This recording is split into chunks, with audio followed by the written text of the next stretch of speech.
प्रभु जी इतनी सी दया कर दो, हमको भी तुम्हारा प्यार मिले।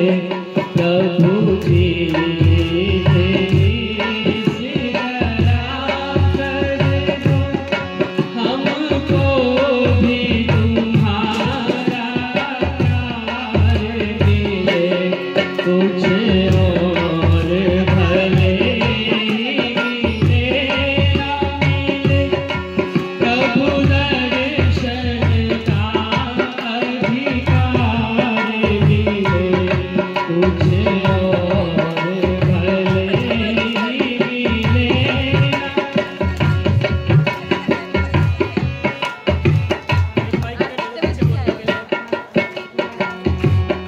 प्रभु जी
सरल सेवा शुश्रूषा न्यास के इस प्रथम वार्षिकोत्सव सरल सेवा साधना सदन का शिलान्यास पिछले 27 अप्रैल 2024 को यहाँ पर किया गया था और उसके बाद आज 1 वर्ष के बाद हम सभी पुनः एकत्रित हुए हैं।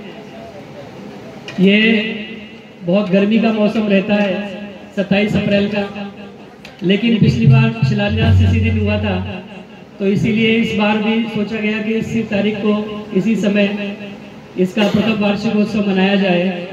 लेकिन आप लोगों के लिए राहत की खबर ये है कि अगले साल से इसको थोड़ा पहले शिफ्ट कर देंगे।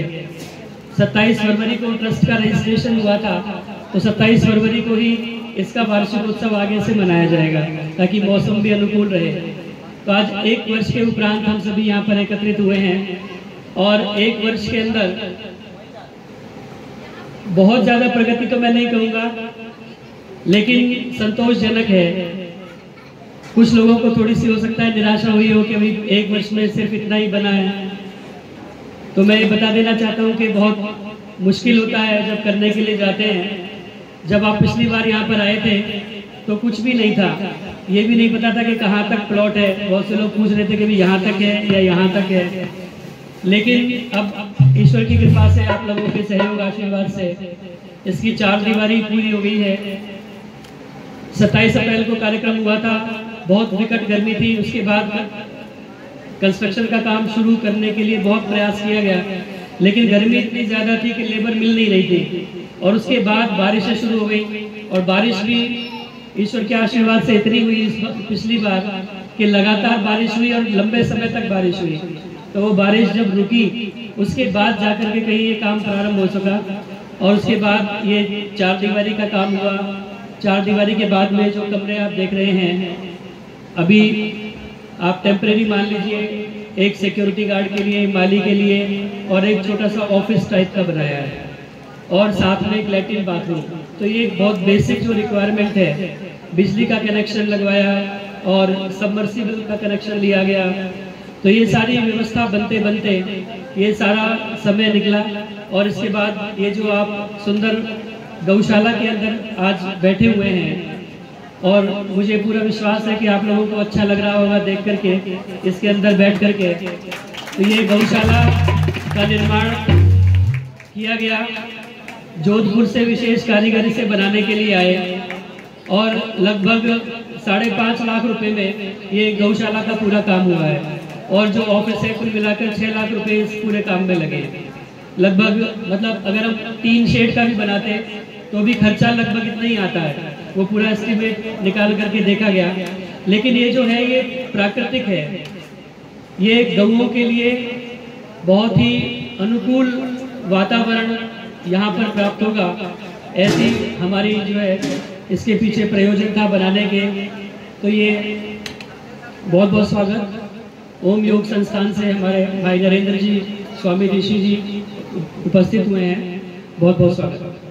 तो ये अनुकूल वातावरण गौधन के लिए, गौ माता के लिए रहे, इस प्रकार का ये निर्माण किया गया। और इसके अतिरिक्त भी जो भी निर्माण यहाँ पर होगा, आप ये लेआउट इधर देख रहे हैं, अभी तो आप बैठे हुए हैं, हो सकता है वहाँ से निगाह ना आ रहा हो ठीक से, बाद में इसे नजदीक आकर के आप अच्छे प्रकार से देख सकते हैं। प्रयास ऐसा रहेगा कि यहाँ पर जो आगामी योजना है, जो भी निर्माण हो, वो इतना भव्य और दिव्य हो कि उसे देखने के लिए आप लालायित रहें। ऐसा एक बार जो आए उसका मन करे कि यहाँ पर ये रमणीय स्थल है, यहाँ पर रहा जाए। तो एक उस रूप में इसे डेवलप किया जाएगा और पूरा निर्माण प्रयास ये होगा कि पूरी तरह से प्राकृतिक तरीके से हो, क्योंकि जब पिछली बार हमने शिलान्यास किया था तब तक हमें भी उतनी जानकारी नहीं थी। और उसके बाद मैं एक विशेष शिविर अटेंड करके आया। आदरणीय कंबोज जी यहाँ पर उपस्थित हैं, जो हमारे निर्माण समिति के अध्यक्ष भी हैं। एक बार कंबोज जी खड़े हो जाएंगे और सभी जोरदार तालियां इनके लिए बजाएंगे। निर्माण समिति पूरी इनके अंडर में काम करती है और हम लोग भिवानी में डॉक्टर शिवदर्शन मलिक जी हैं, जो कि प्राकृतिक भवन निर्माण के क्षेत्र में बहुत बड़ा कार्य कर रहे हैं। अनेकों मंत्रियों का उनके घर पर आगमन होता रहता है और राष्ट्रपति से भी उनकी मिलना इस विषय पर हुआ, और भी यूएनडीपी के साथ में उन्होंने काम किया, विदेशों में भी काम किया और बहुत सारा काम अभी भी वो कर रहे हैं। कुमार विश्वास जो बहुत जाने माने कवि हैं, उन्होंने अपना केवी कुटीर बनाया है, तो वो भी उसी के पूरे मार्गदर्शन में बनाया, उन्हीं के मार्गदर्शन में बनाया है प्राकृतिक भवन निर्माण के तरीकों से। और अभी हम पीछे पतंजलि योगपीठ गए थे, निरामयम में रह करके आए एक हफ्ते, और मेरे पिताजी 12 से 19 अप्रैल में। तो वहाँ पर स्वामी रामदेव जी महाराज, पहले योग ग्राम था, वो थोड़ा इकोनॉमिकल था सभी के लिए, उसके बाद उन्होंने निरामयम बनाया जो 5 स्टार फैसिलिटी है, बहुत अच्छी फैसिलिटीज है उसमें। निरामयम के बाद अब वो एक निरामयम प्रीमियम बना रहे हैं जो कि और भी 7 स्टार फैसिलिटीज के साथ में होगा। जो निरामयम है उसमें कम से कम एक कमरे की कीमत, जो सबसे छोटा वाला कमरा है वो 10,000 रुपये पर डे है, और उसके बाद 12,000, 16,000, 22,000, 50,000 रुपये तक के कमरे वहाँ पर हैं प्रतिदिन के हिसाब से निरामयम में। अब जो बना रहे हैं निरामयम प्रीमियम, वो निरामयम प्रीमियम 50,000 रुपये कम से कम पर डे का उसका उन्होंने वो रखा है। लेकिन विशेष बात जो मैं बताना चाह रहा हूँ कि निरामयम प्रीमियम का जो निर्माण है वो पूरा प्राकृतिक तरीके से हो रहा है, और जो डॉक्टर शिवदर्शन मलिक जी की ट्रेनिंग है उसके आधार पर हो रहा है। उन्होंने जो प्राकृतिक भवन निर्माण का पूरा तकनीक बताई है उसी को अपनाते हुए वो निरामयम प्रीमियम बना रहे हैं, पूरा गोबर, मिट्टी, पत्थर इत्यादि से। उसमें कोई कंक्रीट का प्रयोग बहुत मिनिमम जहाँ आवश्यकता होगी वहाँ पर होगा। तो उसी प्रकार का अपना भी प्रयास होगा कि यहाँ जो भी निर्माण हो वो पूरी तरह से प्राकृतिक तरीके से हो, ताकि, क्योंकि पक्के मकानों में रह रहकर तो हम सब लोग पक चुके हैं। अब हम थोड़ा सा प्राकृतिक वातावरण की ओर जाना चाहते हैं। आप एक लोगो देख रहे हैं यहाँ पर, इस लोगो के नीचे एक लाइन लिखी हुई है, नैसर्गिक निवास आध्यात्मिक विकास। ये हमारा ध्येय है, नैसर्गिक तरीके से, प्राकृतिक तरीके से हम रहें और अपना आध्यात्मिक विकास करें। इन 2 शब्दों के अंदर ये पूरा जो हमारा उपक्रम है, ये पूरी जो परियोजना है वो इसके अंदर समाई हुई है, इसीलिए इसको टैगलाइन कहते हैं। तो हमारी जो टैगलाइन है वो नैसर्गिक निवास आध्यात्मिक विकास। तो हम नेचुरल तरीके से पूरे प्राकृतिक वातावरण में रहें और अपना आध्यात्मिक विकास कर पाएं। इसी परियोजना को ध्यान में रख करके इस सरल सेवा साधना सदन की स्थापना यहाँ पर की जा रही है, और इसमें 2 भाग हैं, एक सेवा भी है और साधना भी है। तो यहाँ पर जो बुजुर्ग लोग रहेंगे उनकी सेवा शुश्रूषा तो की ही जाएगी, साथ में साधना का भी पूरा अवसर यहाँ रह करके मिलेगा। दोनों भाग इसके पैरेलली काम करेंगे। साधना के लिए आप देखेंगे इस लेआउट के अंदर कुछ कुटिया बनाई जाएंगी, जो गोल कुटिया हैं, लगभग 9-10 कुटिया हैं, जो विशेष रूप से साधना के लिए बनाई जाएंगी प्राकृतिक तरीके से। ये गोल कुटिया, ये कच्चे पूरा जो होता है मिट्टी और छप्पर वाला जो छत होगी, उस तरह की ये गोल कुटियाएँ बनेंगी, जिसमें रह करके हम जो साधक लोग हैं, जो यहाँ पर बीच बीच में शिविर लगेंगे, 7 दिन का, 10 दिन का आध्यात्मिक शिविर, योग दर्शन का शिविर, योग और ध्यान मेडिटेशन का शिविर, उसमें रह करके अपनी साधना कर पाएंगे। और जो हमारे वरिष्ठ नागरिक हैं, माता पिता हैं, जो किसी कारण से बच्चों के साथ नहीं रह पा रहे, क्योंकि ये वृद्धाश्रम नहीं है, ये एक साधना स्थल है, आध्यात्मिक स्थल है। यहाँ पर रह करके अपना आध्यात्मिक विकास जो भी करना चाहें, आवश्यक नहीं कि आप घर के वातावरण से तंग आकर के यहाँ पर आ रहे हैं, बच्चों के साथ नहीं बन रही, या बच्चों ने छोड़ दिया, या बच्चों के साथ में विचार नहीं मिल रहे। बहुत ज़्यादा समस्या है आजकल समाज के अंदर। ऐसा आवश्यक नहीं कि वही लोग यहाँ पर आए। जो लोग अपनी इच्छा से भी अपने परिवार से अलग रह करके अपना आध्यात्मिक विकास करना चाहते हैं, उनके लिए भी यहाँ पर पूरी सुविधा उपलब्ध रहेगी। उस प्रकार की यह योजना है। तो यहाँ पर पूरा स्वस्थ दिनचर्या सुबह से लेकर शाम तक आपकी रहेगी। जो और भी इस तरह के स्थान बनते हैं फरीदाबाद के अंदर, तो मैं 2 को विशेष रूप से जानता हूँ जो बहुत हाई लेवल के हैं। एक तो अपना बिट्टू टिक्की वाले के सामने जो है 3 नंबर के अंदर, जो गोल्डन एरा के नाम से है, शायद द गोल्डन एरा या गोल्डन कुछ और नाम है उसका, वो है। और दूसरा एक आर्कॉन संस्था का बना हुआ है नहर पार के अंदर। लेकिन उन दौरों का जो कॉस्ट है वो ये जो गोल्डन वाला है ये 1 लाख रुपए पर कपल के हिसाब से लेता है महीने का। और वो 1 लाख रुपए महीने केवल उतना नहीं है, उसमें ऑल इंक्लूसिव नहीं है, उसमें भी लॉन्ड्री का खर्चा अलग है, कहीं आप जाएंगे टैक्सी का अलग है, और भी कई चीज़ें उसमें एक्सक्लूडेड हैं। तो आपको एंड ऑफ डे 1 लाख से भी और काफ़ी ज़्यादा उसके अंदर देना पड़ता है। और उतना नहीं है, उससे पहले भी आपको 20 लाख से लेकर 40 लाख तक की सिक्योरिटी वहाँ पर देनी पड़ती है। आदरणीय सतीश आर्य जी बैठे हुए हैं, ये उसको विजिट करके आए थे, मुझे पता चला। और मैं भी पिताजी को लेकर के गया वहाँ पर। मैंने कहा जी मुझे अपने पिताजी को जमा कराना है, मुझे पूरा सिस्टम बताओ क्या क्या तरीका है। तो उन्होंने पूरा मुझे एक्सप्लेन किया, सारा घुमाया और सारी व्यवस्था उन्होंने दिखाई कि 20 लाख से लेकर के 40 लाख रुपए तक की सिक्योरिटी है, जिसमें आपको पूरा रिफंड नहीं होता, उसमें से भी कुछ कट पिट करके मिलता है। और उसके अलावा फिर 1 लाख रुपए महीने आपको जो रहने का खाने का है वो अलग से देना है। तो ये व्यवस्था है। और एक नहर पार्क के अंदर आरकोन के नाम से है, वो आरकोन के अंदर 85-86 हज़ार रुपये पर कपल का वहाँ पर खर्चा है। और 10 से लेकर 15 लाख रुपए सिक्योरिटी फर्स्ट टाइम मतलब वन टाइम आपको शुरू में देनी पड़ती है। तो ये इस तरह के बहुत हाई फाई बने हुए हैं, या फिर बिल्कुल लो लेवल वाले हैं। ताऊ देवीलाल के नाम से एक यहाँ पर वृद्धाश्रम चलता है सरकारी,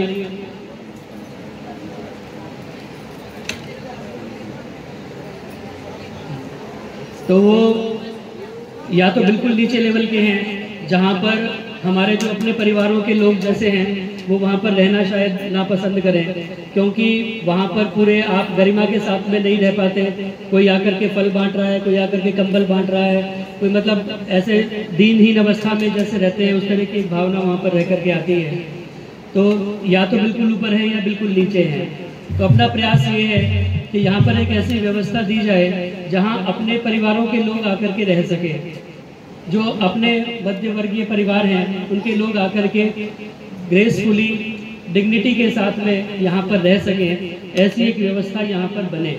तो इसमें बिल्कुल फ्री ऑफ कॉस्ट नहीं होगा। अगर किसी को ऐसी गलतफहमी है तो मैं दूर कर दूँ, फ्री ऑफ कॉस्ट नहीं होगा, क्योंकि ये सस्टेनेबल मॉडल पर बनेगा और एक अफोर्डेबल फैसिलिटी प्रोवाइड करने का हमारा इसमें प्रयास है। तो ये बहुत ही नॉमिनल चार्जेस इसके मंथली के रूप में रहेंगे, जिसमें आपका खाना पीना रहना इत्यादि की सारी व्यवस्था होगी। और ये जो मैंने आपको गोल कुटिया की बात की जो साधना वाली है, और उसके अलावा जो परमानेंट रहने वाले लोगों की व्यवस्था है, उसके लिए लगभग अभी के नक्शे में 18 कुटिया नीचे निकलती हैं, 18 उसके ऊपर। तो ये 36 कुटिया इसके अंदर वो वाली बनाई जाएंगी जिसमें परमानेंट जो रहने वाले लोग हैं वो उसके अंदर रह पाएँ। तो उसमें जो लोग भी अपनी तरफ से स्पॉन्सर करना चाहते हैं उस कुटिया को, तो वो अपनी तरफ से उसको स्पॉन्सर कर सकते हैं। तो उसका स्पॉन्सरशिप का मॉडल रखा गया है। 5,51,000 रुपये उसकी राशि है जो अपनी तरफ से एक कुटिया स्पॉन्सर करना चाहते हैं परमानेंट रहने वालों की। जो दूसरा वाला जो है साधना वाला, वो साधना वाला पूरा दान का मॉडल है और पूरा निःशुल्क मॉडल है। उसमें जो भी हम शिविर लगाएंगे बीच बीच में 7 दिन का 10 दिन का, बहुत अच्छे अच्छे विद्वान जो है आर्य जगत ने हमें दिए हैं, तो उन विद्वानों को बुला करके उनके शिविर लगाए जाएंगे योग दर्शन का इत्यादि का। वो जो साधना वाला है वो पूरी निःशुल्क व्यवस्था रहेगी, उसमें जो स्वेच्छा से देना चाहेगा उसे हम स्वीकार करेंगे। और वो जो कुटिया भी बनेंगी वो पूरे दान के पैसे से बनेंगी। लेकिन ये वाली जो है 5,51,000 रुपये इसकी स्पॉन्सरशिप रखी गई है। जो भी अपनी तरफ से स्पॉन्सर करना चाहता है वो उसको स्पॉन्सर कर सकता है, और जो स्पॉन्सर करेंगे वो उसमें आकर के रह सकते हैं। जब तक आप रहना चाहें तब तक आप उसमें पूरी उम्र रहना चाहें तो उसमें आप रह सकते हैं, और जब आप नहीं रहना चाहेंगे तो उसमें किसी और को वहाँ पर स्थान मिल सकेगा। तो ये जो है पूरी व्यवस्था इस प्रकार की यहाँ पर रहेगी। और अगले वर्ष जब हम आएंगे, परमपिता परमात्मा से यही प्रार्थना है कि हमें ऐसी शक्ति मिले और सारी व्यवस्थाएं बनती चली जाएं कि अगले वर्ष तक हम कुछ उसमें रहने की व्यवस्था भी कर सकें, और कुछ लोग यहाँ पर रहने की स्थिति में हों, तब हम अगले वर्ष आकर के यहाँ पर मिलेंगे। तो आइए आप सभी लोगों के सहयोग से और आशीर्वाद से यह कार्य अभी तक बहुत सुचारू रूप से चल रहा है। परमपिता परमात्मा की ऐसी कृपा अनुकंपा रही है कि जहाँ भी जो भी समस्या आती है उससे पहले उसका साथ साथ समाधान हमें मिल जाता है। जिस दिन से इस ट्रस्ट का रजिस्ट्रेशन या हमारे मन में विचार भी आया है, उस दिन से कोई ना कोई जब भी बाधा आती है, एक ना एक दूत ऐसा हमारे पास आ जाता है जो उस समस्या को दूर कर देता है। फॉर एग्जाम्पल, हमारे सामने दिक्कत आई कि हमारा बैंक का अकाउंट नहीं खुल रहा था, क्योंकि उसमें आजकल सरकार ने कंपलसरी कर दिया है कि एनजीओ दर्पण के अंदर उसका रजिस्ट्रेशन कराना कंपलसरी होता है। तो हमने एनजीओ दर्पण के अंदर उसका रजिस्ट्रेशन के लिए एप्लीकेशन डाली, लेकिन वो अप्रूव नहीं हो रही थी और बैंक का अकाउंट खुलना जरूरी था। 27 अप्रैल को पिछली बार कार्यक्रम होना था, बहुत नज़दीक समय आ गया था। तो ऐसे ही मैं एक दिन अचानक बैठे बैठे जिक्र कर रहा था, हमारे पंकज भाई साहब हैं पलवल से, उनसे मैं जिक्र कर रहा था कि ये दिक्कत आ रही है। उन्होंने कहा तूने बताया नहीं मुझे, ये काम तो मैं करवा देता। तो उन्होंने फटाफट एनआईसी के अंदर जानकारी दी उनकी, एनआईसी के बंदे को फ़ोन किया, उसने फटाफट वो जो है एनजीओ दर्पण के अंदर अप्रूव होना था, वो तेज़ी से काम हो गया और फटाफट अप्रूव हो गया। जब हम इसकी रजिस्ट्री के लिए चले तो हमारे जो यहाँ पे रजिस्ट्रार थे तहसीलदार साहब, वो तहसीलदार भी हमारे जानकार निकल आए और वो पलवल के ही थे। तो सारा काम उन्होंने फटाफट करा दिया। रजिस्ट्री लेने के लिए भी नहीं जाना पड़ा हमें, घर बैठे उन्होंने रजिस्ट्री ला करके दी और म्यूटेशन इत्यादि के लिए कोई चक्कर लगाने की आवश्यकता हमें नहीं पड़ी। तो कहीं ना कहीं कोई ना कोई ऐसी व्यवस्था बन जाती है, क्योंकि ये परमात्मा की प्रेरणा से सारा काम हो रहा है। मेरा जो है इसको चलाने के लिए जो प्रेरणा है वो पूरी परमपिता परमात्मा की ओर से प्राप्त हुई है और मुझे ऐसा महसूस होता है कि उनकी आज्ञा से ही और परमपिता परमात्मा की प्रेरणा से ही मैं इस कार्य को आगे बढ़ा रहा हूँ और वो आगे आगे उसको रास्ता दिखाते भी रहते हैं। अभी हमारी दिक्कत आ रही थी कि एटीजी का रजिस्ट्रेशन तो हमारा हो गया था और वो एटीजी का रजिस्ट्रेशन जो है वो प्रोविजनल होता है 6 महीने के लिए, उसके बाद उसका फिर फाइनल रजिस्ट्रेशन कराना पड़ता है। और हमारी सीए साहब हैं गीतांजलि जी, आदरणीय जगदीश फिरमानी जी यहाँ बैठे हुए हैं, इनकी पुत्र वधू है गीतांजलि जो हमारी सीए हैं। उन्होंने मुझे बताया कि आजकल ऐसी समस्या हो रही है कि एटीजी का रजिस्ट्रेशन किसी का भी अप्रूव नहीं हो रहा। वो कह रही है मेरे सीए सर्कल में मैंने सबसे पूछ लिया, जितने भी सीए मेरी जानकारी में हैं, जितनी भी एप्लीकेशन लगी हैं एटीजी के फाइनल उसके लिए, वो सारी की सारी रिजेक्ट हो रही हैं। तो हमने बहुत डरते डरते उस एप्लीकेशन को लगाया और ऐसी परमपिता परमात्मा की व्यवस्था बनी कि हमें कोई बंदा वहाँ भी मिल गया। आदरणीय भ्राताश्री बैठे हैं संजीव जी, इनके माध्यम से एक ऐसा बंदा मिला जिसने हमारा वो काम भी करा दिया। और एक बार मैं चाहूँगा कर्तव्य बनी, क्योंकि ये बहुत बड़ा काम हुआ, एटीजी का रजिस्ट्रेशन भी हमारा कंप्लीट हो गया और अब 4 साल के लिए हमें एटीजी का रजिस्ट्रेशन मिल गया है। 4 साल के बाद पुरुष का जो है रिन्यूअल किया जाएगा। तो ये एक और भी बहुत अच्छी उपलब्धि हमें अभी 3-4 दिन पहले ही प्राप्त हुई है। मुझे पूरा विश्वास था कि जब हम ये वार्षिक उत्सव करेंगे तब हमारे हाथ में एटीजी का रजिस्ट्रेशन होगा, क्योंकि बहुत सारे लोग ऐसे भी हैं जो हमें देना चाह रहे थे दान, लेकिन वो कह रहे थे कि भी एटीजी होना चाहिए तब हम आपको देंगे। तो वो एटीजी का रजिस्ट्रेशन की बाधा भी हमारी पूरी हो गई और वो एटीजी का रजिस्ट्रेशन भी हमें प्राप्त हुआ। तो इसलिए यह सारा कार्य जो है मैं तो समझता हूँ कि ये दैवीय कार्य है, परमपिता परमात्मा की प्रेरणा से ये सारा काम हो रहा है। क्योंकि मुझे याद आ जाती है स्वामी श्रद्धानंद की वो पंक्तियाँ, जब स्वामी श्रद्धानंद ने संन्यास लिया, मुंशी राम से श्रद्धानंद बने, तो उन्होंने कहा कि मैं कोई भी काम श्रद्धा के वशीभूत करता हूँ, मैं कोई भी काम युक्ति से नहीं करता, लॉजिक से दिमाग से नहीं करता, मैं श्रद्धा के वशीभूत करता हूँ। और ये संन्यास भी जो मैंने लिया है वो श्रद्धा के कारण लिया है, इसलिए मैंने अपना नाम श्रद्धानंद रखाया है। और किसी आचार्य से उन्होंने संन्यास दीक्षा नहीं ली, किसी को भी, जैसे हमारी माता यज्ञानंदा जी बैठी हुई हैं, इन्होंने संन्यास लिया स्वामी प्रणवानंद जी से बुला करके, लेकिन स्वामी श्रद्धानंद ने किसी को भी उसके लिए नहीं बुलाया। स्वयं उन्होंने कहा मैं परमात्मा से ही अपना संन्यास ले रहा हूँ और परमात्मा की प्रेरणा से ही श्रद्धा के वशीभूत होकर के मैं अपना संन्यास ले रहा हूँ। तो वही स्थिति में कई बार बैठता हूँ, सोचता हूँ, तो मुझे लगता है कि मैं भी जो आता है वो कर देता हूँ। बहुत सारे लोग कहते हैं कि ऐसा क्यों कर दिया, ऐसा क्या होगा, क्यों होगा। अभी गौशाला का उद्घाटन करना था, कह रहे भाई अभी से गौशाला का उद्घाटन करके क्या करोगे, अभी तो यहाँ कोई रहता भी नहीं है। का नहीं, ऐसी हमें आवश्यकता है, क्योंकि सबसे पहले गऊ का पदार्पण हो तो सारे काम आगे आगे अच्छे होते चले जाएंगे। परमपिता परमात्मा ने जब इस सृष्टि का निर्माण किया, जब दो जो हम कहें कि सृष्टि को बने हुए कितने वर्ष हुए, तो उसमें दो संख्याएं चलती हैं। तो मैं पहले उसमें कंफ्यूज रहता था। कोई कहता था कि 1,96,08,53,124 वर्ष हुए। कोई कहता था कि 1,97,39,49,50,000 इतने वर्ष हुए। तो ये दो संख्याएं चलती हैं। ये दो संख्याएं क्यों हैं? क्योंकि परमपिता परमात्मा ने जो सृष्टि का निर्माण किया, वो सृष्टि का निर्माण एक चीज है और दूसरा है मनुष्य सृष्टि का निर्माण करना। तो परमपिता परमात्मा ने जब सृष्टि का निर्माण किया, सबसे पहले ये सारी व्यवस्थाएं बनाई, और ये सारी व्यवस्थाओं को बनाने में बहुत लंबा वर्ष लिया। परमात्मा सर्वशक्तिमान है, वो चाहते अगर उस तरह का होता कि भाई सर्वशक्तिमान है, सब कुछ कर सकते हैं, तो वो एक दिन के अंदर ये सारी सृष्टि बना देते। लेकिन ऐसा नहीं हुआ। करोड़ों वर्ष का समय उसके अंदर लगा। उसके बाद जब सारी सृष्टि तैयार हो गई, उसके बाद फिर मनुष्य का पदार्पण हुआ। तो इसी प्रकार से ये तो एक छोटा सा आश्रम बन रहा है। यहाँ पर सारी व्यवस्था जब हो जाएगी, अभी गौ माता आई है, पहले कुछ बाउंड्री बनी है, फिर गौ माता आई है, और जो है आवश्यकता के अनुरूप सारी चीज़ें इकट्ठी होंगी, तब मनुष्य की सृष्टि यहाँ पर होगी और लोग आकर के फिर रहना प्रारंभ होंगे।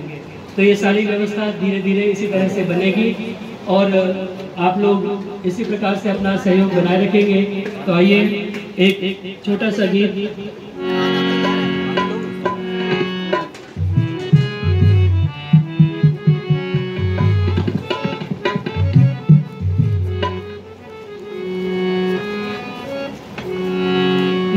भगवान मेरा जीवन संसार के लिए हो, भगवान मेरा जीवन संसार के लिए हो।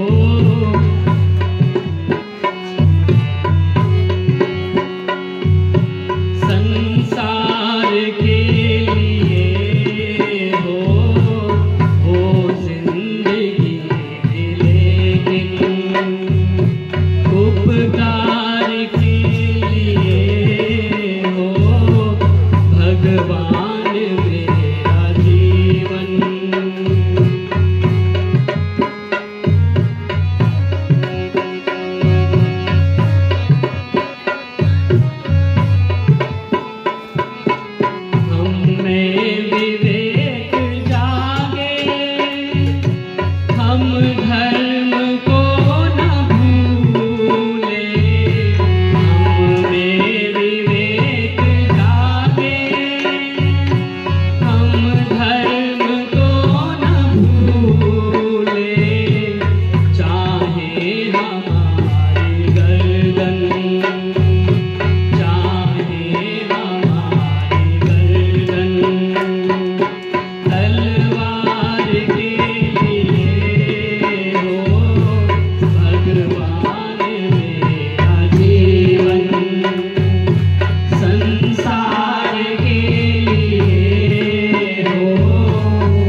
दुश्मन के मन को भाए,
मेरा जीवन संसार के लिए हो। न त्वहम कामय राज्यम न स्वर्गम न पुनर्भवम कामय दुख तप्ता नाम प्राणिनाम मार्तनाशनम। यही मेरे जीवन का लक्ष्य हो। सदा उसी सेवा की भावना से सेवा करते हुए, हमेशा परोपकार के लिए अपने जीवन को लगाते हुए, क्योंकि ये मनुष्य का जो शरीर है ये परमपिता परमात्मा ने बहुत मुश्किल से हमें प्रदान किया है। कहते हैं कि बड़े भाग मानुष तन पावा, सुर दुर्लभ सदग्रंथ निगावा, साधन धाम मोक्ष कर द्वारा। ये साधनों का धाम और मोक्ष का द्वार है। ये परमपिता परमात्मा ने बहुत कृपा करके हमें प्रदान किया है। तो आइए इस शरीर से कुछ ऐसा करें, कुछ परोपकार का कार्य करें, कुछ उत्तम कर्म ऐसे करें कि इस शरीर को हम सार्थक कर सके, जन्म को हम सार्थक कर सके। नहीं तो फिर अंत में हमें पछताना पड़ता है। सोचे हूँ गुने हूँ परी के हूँ देखा, तुम समान नहीं हितु सुलेखा। बहुतक नाथ कृपा तुम कीनी, मोहि विधि विधि सुविधा दीनी। सर्व शिरोमणि मानुष काया, दीन मोहि कर अनुपम दाया। तेहि पर तोहि न भजो मैं काही, मोह समान को पामर नाही। अगर इस शरीर को प्राप्त करके भी मैं उस परमपिता परमात्मा को नहीं भज पाता, नहीं उसका ध्यान कर पाता, नहीं अध्यात्म के पथ पर चल पाता, नहीं परोपकार कर पाता, नहीं उत्तम कर्म कर पाता, तो मेरे समान कोई और मूर्ख दूसरा नहीं, क्योंकि फिर बाद में पछताना पड़ता है। ते परत्र दुख पावहि, सिर धुन धुनि पछताहि, काल ही कर्म ही ईश्वर ही मिथ्या दोष लगाई। बाद में फिर पछताना पड़ता है। आए थे फूल चुनने हम बागे हयात में, दामन को खारजार में उलझा कर रह गए। उम्रे दराज मांग कर लाए थे 4 रोज, 2 आरज़ू में कट गए 2 इंतजार में। बर्बाद यूं ही कर दिए बरके किताबें जिंदगी, कुछ हम ही ने फाड़ डाले कुछ हवा में उड़ गए। तो ये सारा जीवन हमारा ऐसे निकल जाता है और बाद में पछताना पड़ता है। इसीलिए परमपिता परमात्मा ऐसी शक्ति दे, वह चाल चल के उम्र खुशी से कटे तेरी, वह चाल चल के उम्र खुशी से कटे तेरी। वह काम करके याद तुझे सब किया करे, गर जिक्र तेरा हो तो हो बस जिक्र खैर ही, और नाम तेरा ले तो अदब से लिया करें। इतना कहकर के अपनी वाणी को अभी के लिए विराम दे रहा हूँ। वैसे तो मैं बोलता रहूँगा।